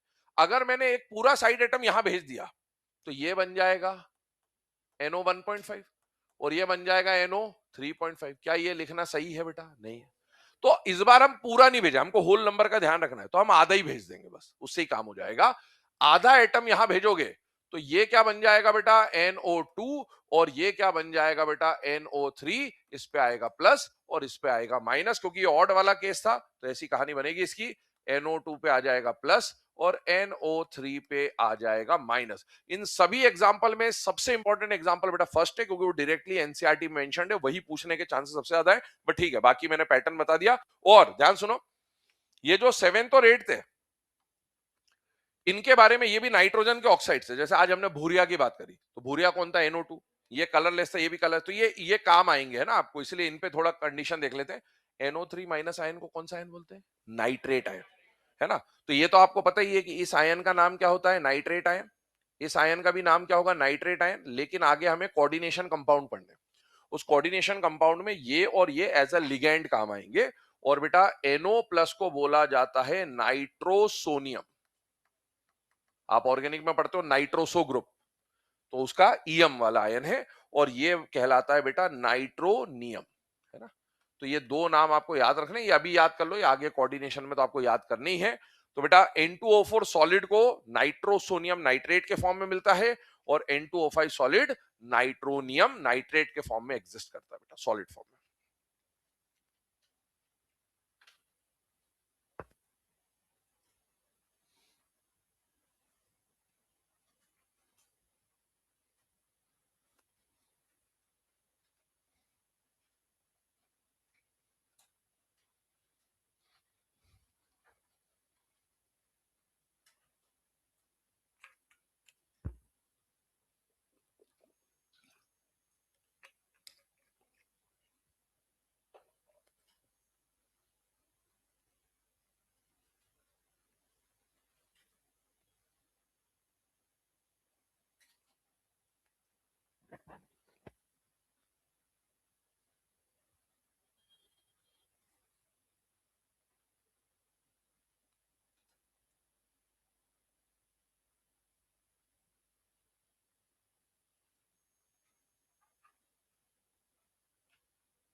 चले बेटा, है ना। अब ये जो केसेस अभी आपके सामने लिखे हुए हैं, इसके ऊपर कैसे क्या क्वेश्चन फ्रेम कर सकता है, तो एक दो क्वेश्चन मैं लिखा देता हूं, फिर अपन आगे बढ़ते हैं। क्वेश्चन लिखेगा, इन solid PCl5, in solid PCl5 determine the hybridization, in solid PCl5 determine the hybridization and geometry, determine the hybridization and geometry of cation, in solid PCl5 determine the hybridization and geometry of cation, है ना। अब ये question तभी solve होगा जब आपको ये पता हो कि PCl5 सॉलिड का केटायन क्या बनता है। अगर अपने को केटायन नहीं पता तो फिर अपन इसको आगे सॉल्व नहीं कर सकते। ऑप्शन बोल रहा हूं, लिखिएगा। पहला ऑप्शन लिखिएगा sp3 टेट्राहेड्रल, पहला ऑप्शन लिखे sp3 टेट्राहेड्रल। दूसरा लिखें sp3d trigonal bipyramidal, sp3d trigonal bipyramidal. तीसरा लिखें sp3d2, sp3d2 octahedral, sp3d2 octahedral. और लास्ट लिखिएगा sp3d seesaw, sp3d seesaw. Correct answer is first. PCl4 plus जो है वो इसका केटायन होगा और इसका जब आप हाइब्रिडाइजेशन निकालोगे तो sp3 आएगा और sp3 की ज्योमेट्री इसकी जो है वो आइडियल ज्योमेट्री अभी भी टेट्राहेड्रल है क्योंकि वो लोन पेयर नहीं है ना। तो sp3 tetrahedral is the answer. अगला क्वेश्चन बोल रहा हूं, लिखिएगा। Solid N2O5, solid N2O5 exist as, solid N2O5 exist as पहला ऑप्शन लिखें नाइट्रोसोनियम नाइट्रेट, नाइट्रोसोनियम नाइट्रेट। अगला लिखिए नाइट्रोनियम नाइट्रेट, नाइट्रोनियम नाइट्रेट। तीसरा ऑप्शन लिखें नाइट्रोसोनियम नाइट्राइट, नाइट्रोसोनियम नाइट्राइट। और चौथा लिखें nitronium nitrite, nitronium nitrite. Correct answer will be second option, nitronium nitrate के फॉर्म में मिलेगा, है ना। तो हो सकता है आपको फॉर्मूला ना देकर नाम दे दे, तो कम से कम ये वाले आयन से इनके नाम अपने को पता होने चाहिए, क्योंकि ये आगे भी यूज में आने वाले हैं। नाइट्रेट आयन तो खैर आप जानते हैं, बट नाइट्रोसोनियम और नाइट्रोनियम आयन हमें पता होने चाहिए, ठीक है ना। अब चलिए ये पॉइंट को डिस्कस करने के बाद अब आगे बढ़ते हैं हम लोग नेक्स्ट टॉपिक की तरफ। और नेक्स्ट टॉपिक जो हमें पढ़ना है इंडिविजुअली वो है बेटा बॉन्ड एंगल। तो नेक्स्ट हेडिंग डालिएगा बॉन्ड एंगल। अब देखो बॉन्ड एंगल के बारे में अगर हम बात करें तो बॉन्ड एंगल के बारे में बहुत सारी चीजें तो हम ऑलरेडी पढ़ चुके हैं, क्योंकि हमने हाइब्रिडाइजेशन में कहा क्या आइडियल बॉन्ड एंगल होता है, लोन पेयर आने से कौन सा एंगल कम हो जाएगा, क्या हो जाएगा, क्या नहीं हो जाएगा, ये सारी चीजें पढ़ी हुई है। लेकिन अगर हमें डायरेक्टली बॉन्ड एंगल के कंपैरिजन के क्वेश्चंस आने लग जाएं तो उसको कैसे अप्रोच करना है वो हम समझ रहे हैं। बेटा मैंने इस चैप्टर की शुरुआत में आपको बोला था कि यहाँ पर जो भी आप पढ़ोगे या तो वो डायटोमिक के लिए होगा या पॉलीएटॉमिक के लिए होगा, और हर टॉपिक के हम पहले यही डिस्कस करते हैं कि डायटोमिक या पॉलीएटॉमिक। जैसे वीबीटी हमने पढ़ा किसके लिए था, डायटोमिक। हाइब्रिडाइजेशन हमने पढ़ा पॉलीएटॉमिक। अब मुझे बताओ अगला जो टॉपिक हम यहाँ देख रहे हैं वो क्या है, बॉन्ड एंगल। मुझे बताओ बॉन्ड एंगल किसके लिए पढ़ा जाएगा, डायटोमिक के लिए, पॉलीएटॉमिक के लिए, या दोनों के लिए कर सकते हैं? दोनों के लिए कर सकते हैं, बिल्कुल गलत है, केवल पॉलीएटॉमिक के लिए। बॉन्ड एंगल डायटोमिक के लिए निकाल ही नहीं सकते बेटा, ये डायटोमिक है, इसका एंगल नहीं। 180 कहां है भाई, 180 ये थोड़ी है, ये है 180, इसको एंगल बोलते हैं बेटा, ये एंगल थोड़ी है। एंगल के लिए आपको ऐसे ये साइन बचपन में इसीलिए सिखाते हैं। हाँ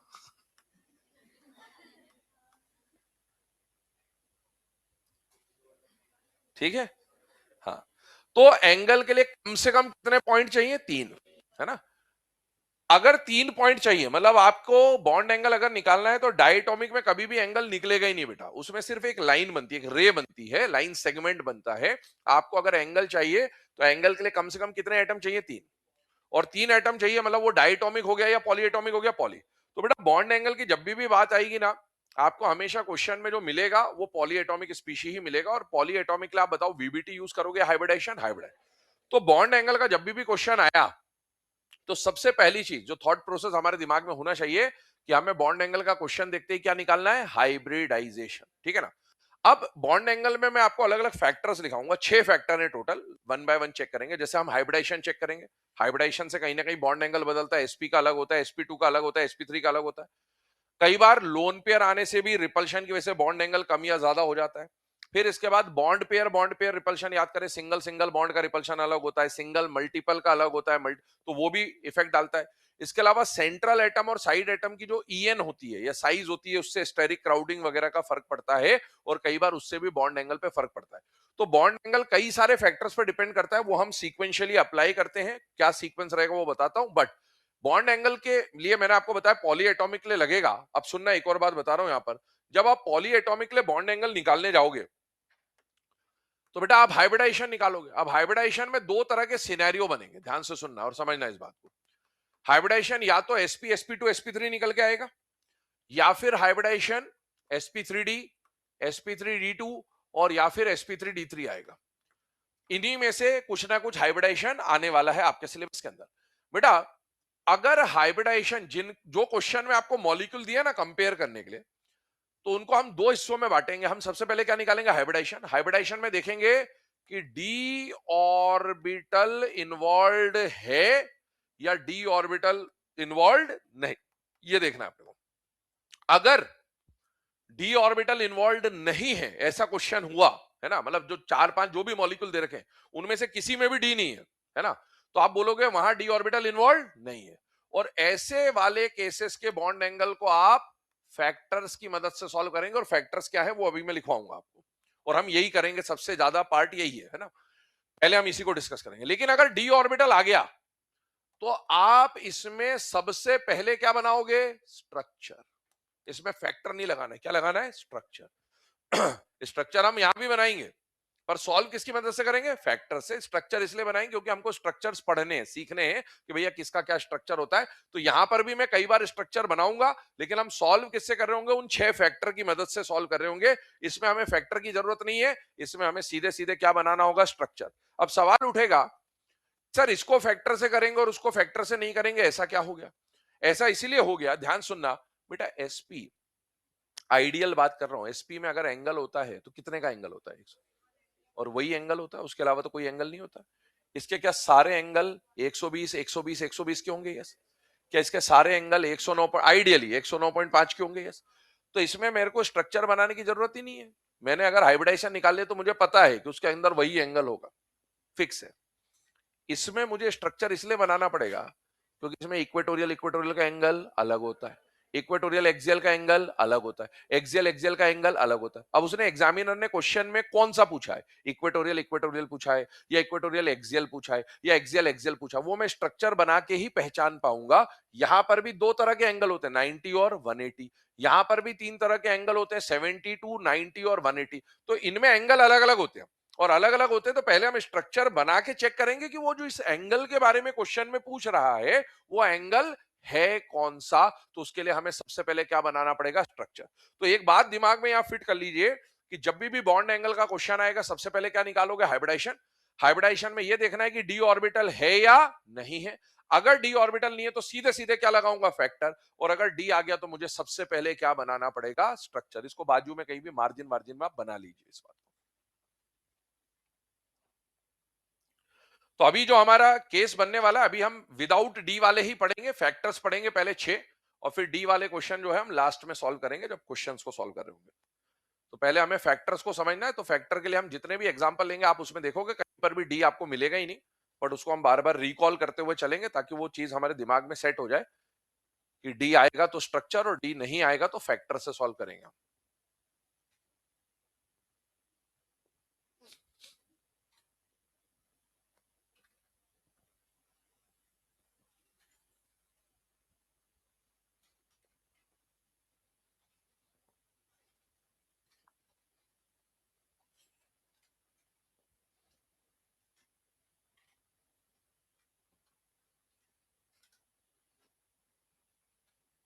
चले, है ना।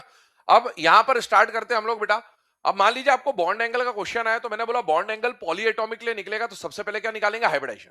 तो बॉन्ड एंगल का जो सबसे पहला फैक्टर है हमारे पास, अभी हम फैक्टर वाले केसेस देख रहे हैं, तो पहला फैक्टर तो बेटा हाइब्रिडाइजेशन खुद है। हाइब्रिडाइजेशन को हम लिख सकते हैं number of hybrid orbital. Number of hybrid orbital लिखने का मतलब है हमने एच निकाला, एच का वैल्यू 2 3 4, उससे हमें हाइब्रिडाइजेशन पता चलेगा। और नंबर ऑफ हाइब्रिड ऑर्बिटल बोल दें, या फिर एक और फैक्टर हम बोल सकते हैं परसेंटेज एस कैरेक्टर। ध्यान सुनना, यहाँ 2 बातें लिखी हैं, पहले दोनों को समझाता हूं और फिर दोनों में से हम किसका इस्तेमाल करेंगे। हम तो इसका इस्तेमाल करेंगे, एस कैरेक्टर का परसेंटेज हम बार बार निकालने नहीं बैठेंगे, बट ठीक है एक बार समझ लेते हैं, क्योंकि डायरेक्ट अगर कभी क्वेश्चन में स्टेटमेंट आ जाए तो पता होना चाहिए कि इसका रिलेशन क्या होता है। बेटा bond angle will be directly proportional to percentage S character, and bond angle will be inversely proportional to hybridisation. ध्यान से देखिएगा, ये हमने एक फैक्टर लिखा, एक रिलेशन लिखा। सबसे पहले मैं एस कैरेक्टर को आपको समझाता हूं कि एस कैरेक्टर और बॉन्ड एंगल का आपस में क्या रिलेशन है। एक बार समझ लीजिए, बाकी हम इसको यूज नहीं करेंगे, बस पता होना चाहिए कि ऐसा कुछ होता है। बेटा एक बात बताओ, एस ऑर्बिटल जो होता है उसका शेप कैसा होता है? स्फेरिकल। पक्की बात। अगर इस स्फीयर को मैं पूरा घुमा दूं तो क्या 360 डिग्री का एंगल बनेगा? यस। पर जब मैं हाइब्रिडाइजेशन कराऊंगा तो हाइब्रिडाइजेशन में मिक्सिंग होगी, मिक्सिंग एक की तो होगी नहीं, कम से कम 2 होंगे। तो बेटा एस का मैक्सिमम कैरेक्टर 100 कभी भी नहीं जाएगा, एस का मैक्सिमम कैरेक्टर 50% जा सकता है, 50 से ज्यादा कभी नहीं जाएगा। अब सुनना, अगर इसी एस ऑर्बिटल को मैं यहां दिखाऊं, ये मान लो सेंट्रल एटम है, ये मान लो एक साइड एटम यहां रखा और एक साइड एटम मैंने यहां रखा। मुझे बताओ अभी जो एस का परसेंटेज आया, अब अगला केस बना रहा हूं, ये एस ऑर्बिटल बनाए, ये सेंट्रल एटम रखा और ये साइड एटम रखा। अब मुझे बताओ एस का जो परसेंटेज इन्वॉल्वमेंट आया, क्या वहां से यहां जाने पर एस का परसेंटेज इन्वॉल्वमेंट बढ़ रहा है या कम हो रहा है? बेटा बढ़ रहा है। वहां एस का परसेंटेज कैरेक्टर कम है और यहां पर एस का परसेंटेज कैरेक्टर ज्यादा है। और एस का कैरेक्टर जैसे जैसे बढ़ रहा है, क्या बॉन्ड एंगल बढ़ रहा है या कम हो रहा है? बेटा बढ़ रहा है। एस कैरेक्टर बढ़ेगा तो बॉन्ड एंगल बढ़ना तय है। और एस का मैक्सिमम परसेंटेज कितना आ सकता है? 50। तो आप सोच लीजिए, एस का अगर मैक्सिमम 50% आएगा तो इतना एस आएगा, और इतना एस आएगा तो क्या बॉन्ड एंगल 180 डिग्री होता है, जो कि आपको एसपी हाइब्रिडाइजेशन के केस में देखने को मिलता है। तो जैसे जैसे आप परसेंटेज एस कैरेक्टर बढ़ाते हो, वैसे वैसे बॉन्ड एंगल जो है वो बढ़ता है। तो ये हमको दिमाग में रखना है कि bond angle is directly proportional to percentage S character. That's it. इसको अब हम आगे यूज नहीं करेंगे। दूसरी बात, जो काम एस कैरेक्टर से होना था, वो काम के लिए हम किसको यूज करेंगे? हाइब्रिडाइजेशन को। मुझे बताइए, अभी हम फैक्टर पढ़ रहे हैं या स्ट्रक्चर पढ़ रहे हैं? फैक्टर। फैक्टर में पहला फैक्टर कौन है? हाइब्रिडाइजेशन। फैक्टर कब लगाना है? जब हाइब्रिडाइजेशन ये वाले होंगे। अब मुझे बताओ, अगर एसपी हाइब्रिडाइजेशन होता है, sp2 होता है, sp3 होता है, विदाउट डी वाली बात कर रहा हूं, तो sp के लिए h का वैल्यू क्या होता है? 2। इसके लिए h का वैल्यू क्या होता है? 3। इसके लिए h का वैल्यू क्या होता है? 4। और क्या इसका बॉन्ड एंगल 180, इसका बॉन्ड एंगल 120 और इसका बॉन्ड एंगल 109.5 डिग्री हुआ करता है? बेटा यस। आप मुझे बताओ, जैसे जैसे h बढ़ रहा है, h बढ़ रहा है मतलब मैं बोलूंगा हाइब्रिडाइजेशन बढ़ रहा है, जैसे जैसे h बढ़ रहा है बॉन्ड एंगल कम हो रहा है। मतलब h और बॉन्ड एंगल का रिलेशन डायरेक्ट है या इनवर्स है? बेटा इनवर्स। यही बात हमने यहां लिखी है, एच और बॉन्ड एंगल का रिलेशन कैसा होता है? इनवर्स। तो आगे से अब मैं जो बोलूंगा वो सुन लीजिए। बॉन्ड एंगल का जब भी क्वेश्चन आएगा, सबसे पहले क्या निकालूंगा? हाइब्रिडाइजेशन। हाइब्रिडाइजेशन में देखूंगा डी है या नहीं है। डी है तो सीधे स्ट्रक्चर बनाऊंगा, वो क्या होगा वो बात की बात है। अगर डी नहीं है तो क्या लगाना है? फैक्टर। फैक्टर में पहला फैक्टर खुद ब खुद कौन है? हाइब्रिडाइजेशन। और जैसे जैसे एच बढ़ेगा, वैसे वैसे बॉन्ड एंगल कम हो जाएगा। ये पहला फैक्टर होना चाहिए। इधर देखिए, एक एग्जांपल से समझाता हूं।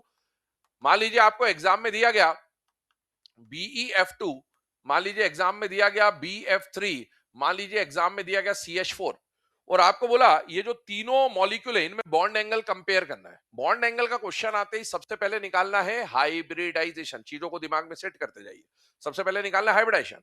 बेटा हाइब्रिडाइजेशन अगर मैं निकालूंगा, तो अब हाइब्रिडाइजेशन निकालना आपको आना चाहिए। इसके एच का वैल्यू 2 आएगा, 3 आएगा, 4 आएगा। एच का वैल्यू 2 मतलब sp, 3 का मतलब sp2, 4 का मतलब sp3। हाइब्रिडाइजेशन निकालने के बाद सबसे पहले देखना है डी ऑर्बिटल है या नहीं है। क्या इनमें कहीं पर भी डी आ रहा है? नहीं। डी आता तो मैं बनाता स्ट्रक्चर, डी नहीं तो फैक्टर। पहला फैक्टर हाइब्रिडाइजेशन खुद। क्या हाइब्रिडाइजेशन सेम है या अलग अलग है? अलग। क्या एच बढ़ रहा है? यस। एच बढ़ेगा तो बॉन्ड एंगल कम हो जाएगा। इसका मतलब इसका बॉन्ड एंगल सबसे ज्यादा और इसका बॉन्ड एंगल सबसे कम। बट ठीक है, उसको लिखने के बजाय अभी मैं ये वाली बात भी लिख रहा हूं, एक बार देखें। इसके अंदर बेटा परसेंटेज एस कैरेक्टर और इनका जो बॉन्ड एंगल है उसकी वैल्यू भी लिख रहे हैं, क्योंकि हमें आइडियली पता है। इसके अंदर एस कैरेक्टर 50%, 33%, 25% एस कैरेक्टर आ जाएगा। और यहां पर याद करिए BF2 का बॉन्ड एंगल 180 डिग्री का होगा, या 120 डिग्री का होगा, या 109.5 डिग्री का होगा, है ना? ये कंडीशन आ रही। अब देखो, इस रिलेशन को यहां से भी चेक करिए। पहले एस कैरेक्टर और बॉन्ड एंगल को देखो, क्या इधर से इधर जाने पर एस कैरेक्टर कम हो रहा है? यस। बॉन्ड एंगल भी कम हो रहा है। एस कम हो रहा है तो बॉन्ड एंगल भी कम हो रहा है, मतलब दोनों डायरेक्टली प्रोपोर्शनल है, ये लिखा। और अब आप एच को देखो और बॉन्ड एंगल को देखो। एच का वैल्यू बढ़ रहा है, बॉन्ड एंगल कम हो रहा है। एक बढ़ रहा है और दूसरा कम हो रहा है, तो डायरेक्ट वेरिएशन है या इनवर्स है? बेटा इनवर्स वेरिएशन है। तो ये इसकी कहानी है। तो अगर इसका बॉन्ड एंगल का ऑर्डर बोले तो ये एंगल बन के आ जाता है। देखिएगा 2 मिनट है ना। अभी अगले केस पर चलते हैं। अगला केस क्या आ रहा है? इसी टाइप का एक और एग्जांपल पहले आपको करा दे रहा हूं, चेक करिएगा। मान लीजिए आपको एग्जाम में एक एग्जांपल दिया गया बॉन्ड एंगल के लिए C2H2, C2H4 और C2H6, और आपको बोला बॉन्ड एंगल कंपेयर करना है। बेटा बॉन्ड एंगल कंपेयर करने के लिए सबसे पहले क्या निकालूंगा? हाइब्रिडाइजेशन। अच्छा, अब हाइब्रिडाइजेशन निकालने के लिए दो फॉर्मूले थे, half V plus M minus C plus A और सिग्मा प्लस लोन पेयर। क्या इसमें half V plus M minus C plus A लगे? नहीं, क्योंकि ये पॉलीसेंट्रिक है। तो आपको स्ट्रक्चर बनाना ही पड़ेगा।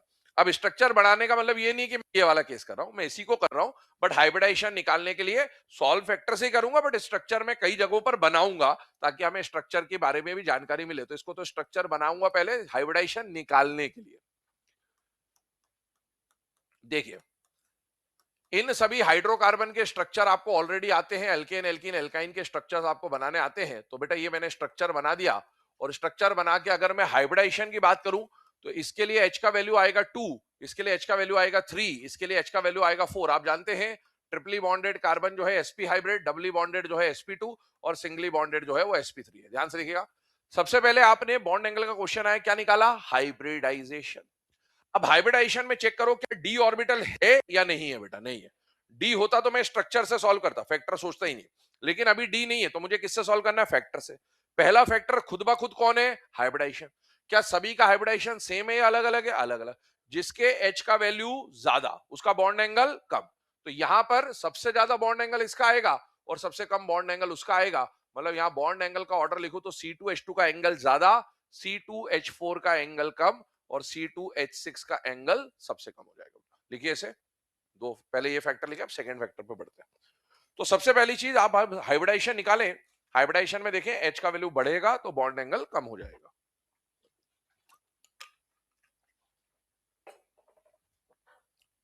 सभी एग्जांपल अभी विदाउट डी वाले आने वाले हैं क्योंकि अभी हम फैक्टर्स के बारे में पढ़ रहे हैं।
चले, है ना। अब जो फर्स्ट वाला फैक्टर हमने पढ़ा बेटा वो था हाइब्रिडाइजेशन। अब सुनिएगा, कई बार क्या हुआ, जैसे ये अभी शुरू के जो दो एग्जांपल थे वहां पर हाइब्रिडाइजेशन सभी का क्या था? अलग अलग। हाइब्रिडाइजेशन अलग था तो आपने बोला जैसे जैसे हाइब्रिडाइजेशन बढ़ रहा है वैसे वैसे बॉन्ड एंगल कम हो रहा है। लेकिन हर बार मॉलिक्यूल का हाइब्रिडाइजेशन अलग हो वो जरूरी नहीं है। कई बार हाइब्रिडाइजेशन क्या हो जाएगा? सेम। तो बेटा अगर फैक्टर जो है हाइब्रिडाइजेशन वो आपने निकाला और हाइब्रिडाइजेशन अलग है तो जिसका एच ज्यादा उसका बॉन्ड एंगल कम, लेकिन कई बार ऐसा भी केस आएगा कि हाइब्रिडाइजेशन क्या हो जाएगा? सेम। हाइब्रिडाइजेशन सेम होने का मतलब क्या निकला? इधर देखिएगा, इमेजिन करिएगा थोड़ा सा। मान लीजिए मैं sp3 हाइब्रिडाइजेशन मान के चल रहा हूं, तो ये sp3 है टेट्राहेड्रल, ये sp3 है टेट्राहेड्रल और ये sp3 है टेट्राहेड्रल। मान लो मुझे तीन मॉलिक्यूल दिए गए कंपेयर करने के लिए, अगर सबका हाइब्रिडाइजेशन अलग होता तो मैं हाइब्रिडाइजेशन से डायरेक्टली पता कर लेता कि किसका बॉन्ड एंगल ज्यादा है कम है, लेकिन अभी तीनों का हाइब्रिडाइजेशन क्या हो गया? सेम। अब हाइब्रिडाइजेशन सेम हो गया तो बॉन्ड एंगल सेम होगा नहीं होगा ये निर्भर करता है कई सारी चीजों पे। हम जानते हैं मॉलिक्यूल में तीन तरह के रिपल्शन होते हैं, lone pair, lone pair, lone pair, bond pair, bond pair, bond pair. और लोन पेयर, अब उसको दो नाम दे रहा हूं, एक लोन पेयर और एक बॉन्ड पेयर, क्योंकि इन्हीं का कॉम्बो है। मुझे बताओ लोन पेयर और बॉन्ड पेयर में से ज्यादा डोमिनेटिंग कौन होता है? Lone pair. जो ताकतवर होगा वो चलाएगा, कमजोर एडजस्ट करेगा, बताया था आपको। अब मान लो हाइब्रिडाइजेशन सेम है तो आइडियली तो इसका बॉन्ड एंगल 109.5 109.5 109.5 होना चाहिए था। लेकिन मान लीजिए एक में लोन पेयर है ही नहीं, दूसरे में लोन पेयर आ गया और तीसरे में और ज्यादा लोन पेयर आ गया। तो क्योंकि बॉन्ड पेयर और लोन पेयर में ज्यादा डोमिनेटिंग लोन पेयर है तो पहली प्रायोरिटी बॉन्ड पेयर को ना देके किसको दूंगा? लोन पेयर को। तो आप देखो हमने यहां पर पहले क्या लिखा? लोन पेयर, और लोन पेयर के बाद अगला फैक्टर आएगा बॉन्ड पेयर। पहले लोन पेयर को देखना है। अब मुझे बताओ इसका बॉन्ड एंगल तो 109.5 ही रहेगा, लेकिन क्या लोन पेयर आएगा तो लोन पेयर इनको धक्का देगा या अट्रैक्ट करेगा? बेटा धक्का देगा, रिपेल करेगा। रिपेल करेगा तो एंगल बढ़ जाएगा या कम हो जाएगा? कम हो जाएगा। क्या यहां पर भी एंगल बढ़ जाएगा या कम हो जाएगा? कम हो जाएगा। क्या कम हो जाएगा या बहुत कम हो जाएगा? अब आप देखिए कंपैरिजन देखिए, अगर हाइब्रिडाइजेशन सेम है तब की बात चल रही है। अगर हाइब्रिडाइजेशन सेम है और लोन पेयर बढ़ रहा है तो बॉन्ड एंगल कम होता जाएगा, मतलब नंबर ऑफ लोन पेयर और बॉन्ड एंगल का रिलेशन कैसा होगा, इनवर्स। हमने ये लिखा है, पर ये बात लोन पेयर वाली बात कब लगानी है, जब हाइब्रिडाइजेशन क्या हो जाएगा, सेम। पहला फैक्टर सेम हो गया तो दूसरे फैक्टर पे, पहला और दूसरा सेम होगा तो तीसरे फैक्टर पे, पहला दूसरा तीसरा सेम हो जाएगा तो चौथे फैक्टर पे, ऐसे हम बढ़ेंगे। अब मान लो पहला फैक्टर सेम हो गया तो सेकंड नंबर का फैक्टर देखेंगे lone pair, number of lone pair ज्यादा तो बॉन्ड एंगल कम। चलिए इस पे क्वेश्चन करते हैं, देखिएगा इधर एग्जांपल ले रहे हैं बेटा इस पॉइंट को समझने के लिए। और पहले एक एग्जांपल ऐसा लेंगे जो प्रैक्टिकल वैल्यू से बेस्ड है, जिनकी वैल्यू हमें याद है, ताकि एक बार बात समझ में भी आ जाए क्या है। देखें इधर एग्जांपल हमने लिया CH4NH3H2O और आपको बोला सपोज इनका बॉन्ड एंगल कंपेयर करना है। ये नीट में आ चुका क्वेश्चन भी है, एनसीईआरटी में तीनों की वैल्यूज भी गिवन है, मैंने अमोनिया और वाटर याद करने को भी बोला था आपको, तो ये वही एग्जांपल है ना। अब आप देखो सबसे पहले बॉन्ड एंगल का क्वेश्चन आया तो क्या निकालूंगा, हाइब्रिडाइजेशन। बेटा सभी का हाइब्रिडाइजेशन H इक्वल टू 4 4 और 4 sp3 आ रहा है। हाइब्रिडाइजेशन अब निकालना आना चाहिए इस लेवल पे। अब अपने को सभी का H का वैल्यू 4 sp3, H का वैल्यू 4 sp3, H का वैल्यू 4 sp3। बॉन्ड एंगल का क्वेश्चन आया, सबसे पहले मैंने हाइब्रिडाइजेशन निकाला। हाइब्रिडाइजेशन निकाल के मैंने देखा कि डी इन्वॉल्व है या नहीं है। डी होता तो मैं सीधे स्ट्रक्चर बनाता, डी नहीं है तो मैं किससे सॉल्व करूंगा, फैक्टर से। पहला फैक्टर कौन है, हाइब्रिडाइजेशन खुद। क्या हाइब्रिडाइजेशन अलग अलग है क्या, नहीं। हाइब्रिडाइजेशन अलग होता तो जिसका एच ज्यादा उसका बॉन्ड एंगल कम, लेकिन हाइब्रिडाइजेशन क्या हो गया, सेम। अगर पहला फैक्टर हाइब्रिडाइजेशन सेम होता है तो सेकंड नंबर पे देखना है नंबर ऑफ लोन पेयर। बेटा इसमें 4 पोजीशन तैयार हुई, 4 ही साइड एटम आए, लोन पेयर 0। 4 पोजीशन तैयार हुई, 3 साइड एटम आए 1 और यहां 2। हाइब्रिडाइजेशन सेम, लोन पेयर बढ़ रहा है तो बॉन्ड एंगल क्या हो जाएगा, कम हो जाएगा। हम पहले वैल्यू लिख देते हैं, वैल्यू भी हमें पता है। क्या मीथेन का एग्जैक्ट बॉन्ड एंगल 109.5, अमोनिया का 107 और वाटर का 104.5 होता है बेटा, यस। तो ये वैल्यू भी इस बात को जस्टिफाई कर रही है, अगर हाइब्रिडाइजेशन सेम है, नंबर ऑफ लोन पेयर अगर बढ़ता है तो बॉन्ड एंगल कम होते जाता है, मतलब this is the order of bond angle. एक एग्जांपल और दे रहा हूं, इसको आप ट्राई करिए पहले।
चलिए ना, सेकंड नंबर का जो एग्जांपल आपके सामने लिखा है बेटा, इसके ऑर्डर के बारे में बताइए, ये ऑर्डर कैसा आएगा, इक्वल है, इंक्रीजिंग है, डिक्रीजिंग है, क्या है बेटा, इक्वल,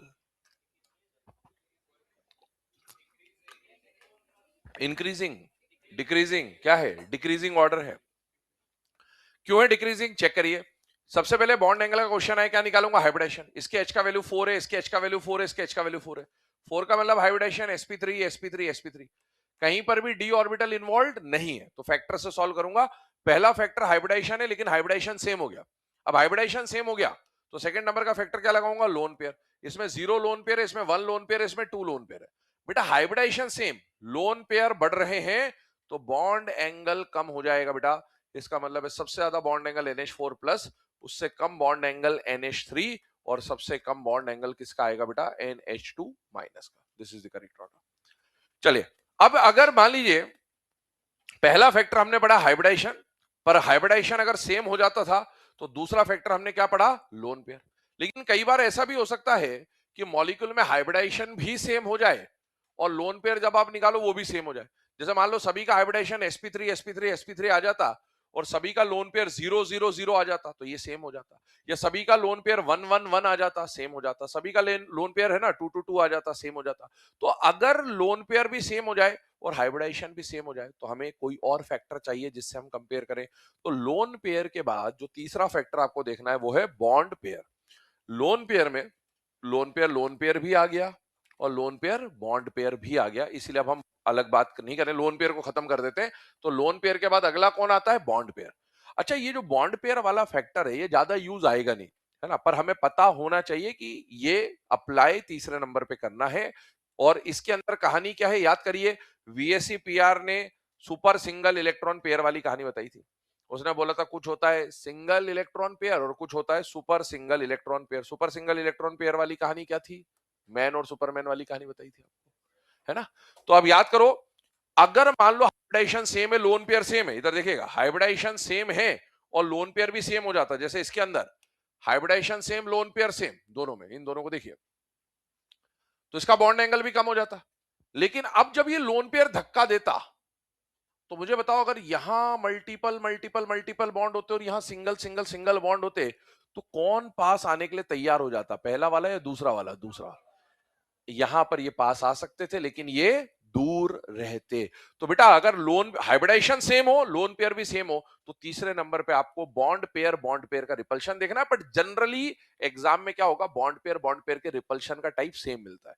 अगर आपको ये सिंगल बॉन्ड मिल रहा है तो वो भी सिंगल मिलेगा, वो भी सिंगल मिलेगा, वो भी सिंगल मिलेगा, इसलिए ज्यादा यूज में आएगा नहीं। बट हाँ, हमें जानकारी होनी चाहिए कि लोन पेयर के बाद क्या देखना है बेटा, बॉन्ड पेयर रिपल्शन। और बॉन्ड पेयर रिपल्शन तीन टाइप के होंगे, या तो सिंगल सिंगल, या सिंगल मल्टीपल, या मल्टीपल मल्टीपल। अगर सिंगल सिंगल से मल्टीपल को कंपेयर करोगे तो इनका रिपल्शन ज्यादा होगा, तो इनका एंगल क्या हो जाएगा? ज्यादा। तो ये सिर्फ लिख लीजिए, इसको यूज जब हम करेंगे तो जितने क्वेश्चन पढ़ेंगे उनमें एक आध दो जगह ही काम आएगा, पर वो मैं आपको रिकॉल करवाते जाऊंगा, ठीक है।